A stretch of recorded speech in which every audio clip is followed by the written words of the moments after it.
How to log into Snapchat in another account. Hey guys, welcome back to our channel. So in order to log into another Snapchat account on the same phone, you need to go ahead, open your Snapchat application first, log into your account and make sure that the Snapchat application is up to date. Now once you're in the home screen, tap on your Bitmoji or the profile icon in the top left corner of your screen. Then tap on the gear icon in the top right to go to your settings. Scroll all the way down and tap on log out, that is the last option in the settings page. Then tap on log out to confirm. And once you have been logged out and you're in the login screen, tap on switch account option and enter the correct username or the email that you're trying to use. Then enter your password of the specific account.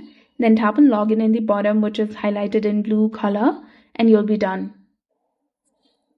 Note that Snapchat does not support multiple accounts logged in at once. You must log out and log in each time.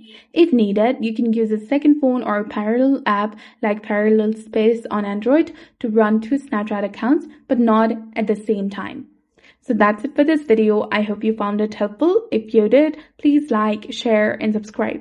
Thanks for watching.